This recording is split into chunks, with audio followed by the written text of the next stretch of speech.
इसका recent high है guys लगभग 24 रुपीस के आसपास और करंट मार्केट प्राइस से हम लोग देखने लगे तो लगभग 35% डाउन है। लेकिन यहां पर फोकस करिएगा, ये अगेन अपने रीसेंट हाई को भी टच करता है तो हमारा रिटर्न कितना बन जाता है, यहां पर गाइस हमारा रिटर्न बन जाता है लगभग 50% का return. Hello friends, welcome to trade techno channel. Guys आज की इस वीडियो में जेपी पावर स्टॉक के बारे में डिस्कस करेंगे। यदि जेपी पावर स्टॉक की बात करने लगे तो ये रीसेंट हाई से 35% डाउन आ चुका है और ये डाउन आया है किस माहौल में, जब मार्केट के सेंटिमेंट गड़बड़ है, मार्केट में डरावना माहौल है। एक बात हमेशा ध्यान रखिएगा, जब भी कोई स्टॉक एक्सटर्नल रीजन की वजह से डाउन आ रहा है, कंपनी के धंधे में कोई प्रॉब्लम नहीं है, कंपनी के मैनेजमेंट में कोई प्रॉब्लम नहीं है, कंपनी के फाइनेंशियल में कोई प्रॉब्लम नहीं है, केवल और केवल मार्केट के सेंटिमेंट की वजह से नीचे आया है, तो वहां पर कहीं ना कहीं अपॉर्चुनिटी नजर आती है। लेकिन वहीं पर कोई इंटरनल रीजन है, लाइक मैनेजमेंट में कोई प्रॉब्लम नजर आई, फाइनेंशियल में कोई प्रॉब्लम नजर आई या फिर कुछ अदर इंटरनल फैक्टर है, तो वहां पर हमको उस कंपनी से बचकर रहना है। अब यहां पर यदि इस केस में हम देखें कि रीसेंट हाई से 35% डाउन आने का मतलब कि हम लोग बात करने लगे, तो इस चीज को थोड़ा सा समझिएगा कि यदि वो रीसेंट हाई से 35% डाउन है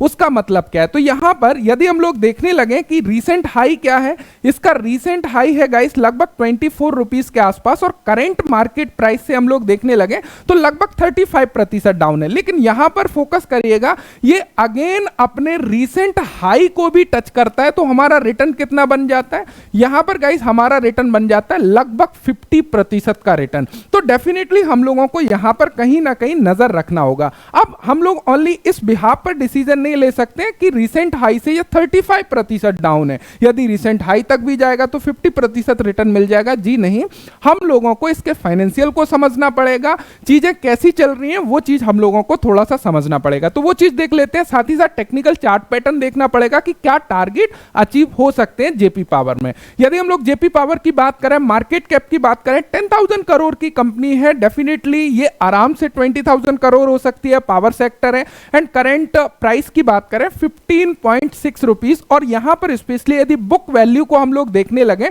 तो ये बुक वैल्यू पर ट्रेड कर रही है।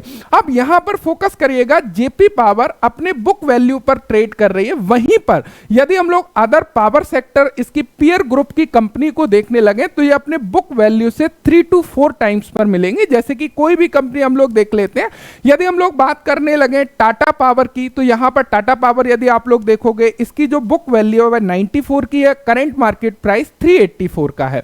यदि हम लोग बात करने लगे पावर ग्रिड कॉर्पोरेशन की, तो यहां पर आप लोग देखोगे इसकी बुक वैल्यू 93 की है, इसका करंट प्राइस। वहीं पर यदि हम लोग देखने लगे अडानी एनर्जी ग्रीन सोल की, तो ये इसकी जो बुक वैल्यू है 107 की है, ये अपने बुक वैल्यू से 10 टाइम्स पर ट्रेड कर रही है। तो कहीं ना कहीं यदि हम लोग बुक वैल्यू के टर्म्स में भी देखें तो ये बुक वैल्यू पर ट्रेड कर रही है, ये एक अच्छी बात जेपी पावर में हम लोगों को नजर आती है। अब यहां पर यदि हम लोग इसके पी की बात करने लगे तो इसका जो करंट पी हम लोगों को नजर आ रहा है वो 21.9 का है। यदि हम लोग पीयर ग्रुप के पी की बात करें, मीडियम पी की 22.44 का नजर आ रहा है, यानी कि कहीं ना कहीं कंपनी हम लोगों को सही वैल्यूएशन पर नजर आती है। अब थोड़ा सा हम लोग नीचे चलते हैं, क्वार्टरली रिजल्ट वगैरह देखते हैं, क्या वहां पर कोई इशू हम लोगों को नजर आता है। अब यहां पर आप लोग देखोगे क्वार्टरली रिजल्ट में दिसंबर 2020 से लेके अभी तक काफी अच्छा ट्रैक रिकॉर्ड इसका नजर आ रहा है। एंड अभी आप लोग देखोगे दिसंबर 2020 से लेके दिसंबर 2023 तक का सबसे हाईएस्ट सेल्स हम लोगों को नजर आ रहा है, 2190 करोड़ का सेल। इतने क्वार्टर में कहीं पर भी हम लोगों को नजर नहीं आ रहा है, ये हाईएस्ट एवर सेल है। एंड यदि बात करने लगे ऑपरेटिंग प्रॉफिट की, तो ऑपरेटिंग प्रॉफिट 500 करोड़ से ऊपर का नजर आ रहा है। एंड बात करने लगे नेट प्रॉफिट की, तो नेट प्रॉफिट 173 करोड़ का नजर आ रहा है। तो हाईएस्ट एवर प्रॉफिट है, हाईएस्ट एवर सेल है, सारी चीजें बढ़िया नजर आ रही हैं। यहां पर लॉस कंपनी ने दिखाया था, उसका मेन रीजन यदि आप लोग देखोगे यहां पर पर इन टैक्स जो है ज्यादा पे किया था। उसके अलावा यहाँ पर प्रॉफिटेबिलिटी में नेगेटिविटी दिखाई दी, बिकॉज उसका रीजन क्या है, बोरोइंग। लेकिन बोरोइंग कंपनी ने कम कर लिया, और वो बोरोइंग भी क्यों ली उसमें थोड़ा सा हम लोग बैलेंस शीट में चलते हैं, जहां पर चीजों को समझने की कोशिश करते हैं। अब देखो, यदि हम लोग बैलेंस शीट देखें, यहां पर हम लोग देख पा रहे हैं कि इक्विटी कैपिटल यहां पर लगातार ग्रो किया है। रिजर्व की बात करें, रिजर्व कंपनी ने बहुत बढ़िया तरीके से रेगुलर ग्रो किया है। बोरोइंग की बात करें, अब इसको थोड़ा सा समझिएगा, यदि हम लोग कर्जे की बात करें तो कंपनी ने यहां पर कर्जा लिया। अब ये जो कर्जा है कहीं ना कहीं इसने कहां पे, सीडब्ल्यूआईपी में हम लोगों को नजर आ रहा है कि भैया अंडर कंस्ट्रक्शन था, अंडर कंस्ट्रक्शन था, अंडर कंस्ट्रक्शन था, यहां पर हाईएस्ट यहां पर हम लोगों को नजर आ रहा है। धीरे धीरे जो सीडब्ल्यूआईपी है उसने वर्क करना स्टार्ट किया, भैया वो आया ऑपरेशन में, तो यहां पर आप लोग देखोगे उसने अपने कर्जे को धीरे धीरे कम करता गया, और अभी कंपनी के पास में ओनली 4,400 करोड़ का कर्जा यहां पर नजर आ रहा है, जो कि ना के बराबर है। कंपनी नेट प्रॉफिटेबिलिटी में आ चुकी है, क्वार्टरली लगातार हम लोगों को प्रॉफिट दे रही है, तो ये हम लोगों को कोई भी इशू वाली बात नजर नहीं आ रही, क्योंकि जो भी ऑपरेशन थे वो ऑपरेशन स्टार्ट हो चुके हैं और आगे और तेजी से ग्रो करते हुए नजर आएंगे, क्योंकि जितना ज्यादा ऑपरेशन होगा भी डेफिनेटली उतना ज्यादा सेल्स होगा तो नेट प्रॉफिट हमारा नजर आएगा। तो ये चीज हम लोगों को क्लियरली यहां पर नजर आ रही है, जो बोरोइंग से रिलेटेड था, और बोरोइंग यहां पर अभी आप रिसेंट देखोगे तो काफी कम जो है बोरोइंग हो चुकी है। तो यहां पर भी हम लोगों का जो सबसे बड़ा प्रॉब्लम था वो भी हम लोगों को यहां पर नीट एंड क्लीन होते हुए नजर आ रहा है। एंड गाइस, यदि हम लोग यहां पर प्रॉफिट लॉस देखने लगे तो यहां पर यदि हम लोग सेल्स की बात करें, मार्च 2012 से लेके अभी तक का हम लोग सेल्स देखने लगे, तो अभी लास्ट 12 मंथ का जो सेल है वह 6,628 करोड़ का है। यदि आप लोग पूरा 2012 से अभी तक देखते हो, अभी तक का हाईएस्ट एवर सेल्स हम लोगों को नजर आ रहा है। तो ये छोटी बात नहीं है, जहां पर हाईएस्ट एवर सेल है और रीसेंट हाई से हमारा शेयर जो है कहीं ना कहीं 35% डाउन है, वो भी किस सिनेरियो में, जहां पर मार्केट के सेंटीमेंट गड़बड़ है। तो इस अपॉर्चुनिटी को हम लोगों को अब चार्ट के ऊपर देखना पड़ेगा, क्या कोई चार्ट पैटर्न नजर आ रहा है जिसके बिहाफ पर हम इस स्टॉक में एंट्री बना सकें। तो ये तो हो गई, हम लोगों ने फाइनेंशियल को समझा। अब हम लोग चार्ट के ऊपर थोड़ा सा डिस्कस करते हैं, जहां पर चीजें क्लियर हों। अब गाइस, यदि हम लोग टेक्निकली देखें, इसके चार्ट के ऊपर नजर मारें, तो यहां पर आप लोग देख सकते हो ये कंप्लीटली रेजिस्टेंस हम लोगों को नजर आ रही थी, एंड इसी रेजिस्टेंस से स्टॉक जो है वापस हुआ है। एंड यहां पर यदि आप लोग ध्यान दोगे तो ये कंप्लीटली आप लोगों का वीकली टाइम फ्रेम लगा हुआ है, एंड वीकली टाइम फ्रेम में या फिर डेली टाइम फ्रेम में भी आप लोग देखते हो तो यहां पर ये हमारा कंप्लीटली एक बहुत ही प्यारा सा कप बनते हुए हम लोगों को नजर आ रहा है।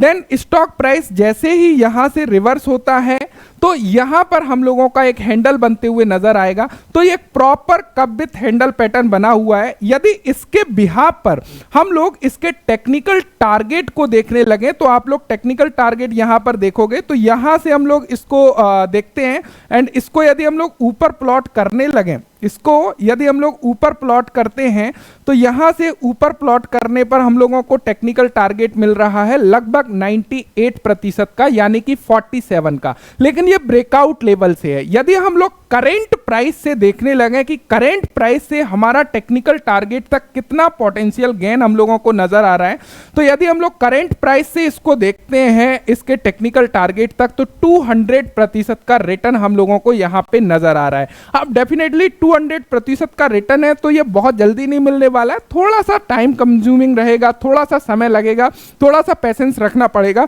अब थोड़ा सा यहां पर फोकस करिएगा, क्या कप विथ हैंडल पैटर्न इससे पहले बनाया और जेपी पावर ने उसको किस प्रकार फॉलो किया है। अब हम लोग उसको देखते हैं। थोड़ा सा मैं डेली टाइम फ्रेम पर चलता हूं, जहां पर चीजों को क्लियर करता हूं कि किस प्रकार ये कप विथ हैंडल पैटर्न को फॉलो करता है। अब गाइस, यहां पर आप लोग देखोगे कि यहां पर एक proper cup with handle pattern बना हुआ था, एंड इसको किस प्रकार स्टॉक ने बढ़िया तरीके से फॉलो किया हुआ है। यदि आप लोग यहां पर देख पा रहे हो, ये पूरा का पूरा कप है, ये हैंडल बना, ब्रेकआउट दिया, एंड यहां पर काफी अच्छे तरीके से टारगेट दिया। इसी प्रकार काफी सारे कप विथ हैंडल पैटर्न बना के ये स्टॉक जो ऊपर गया हुआ है। यदि आप लोग डेली टाइम फ्रेम में इसको एनालाइज करोगे, देन अभी काफी अच्छा यहां पे ड्रॉडाउन आया हुआ है, नीचे आया हुआ है, तो कहीं ना कहीं ये मुझे अपॉर्चुनिटी नजर आ रही है, और मैं यहां पर अपनी पोजीशंस बनाना स्टार्ट कर दिया हूं।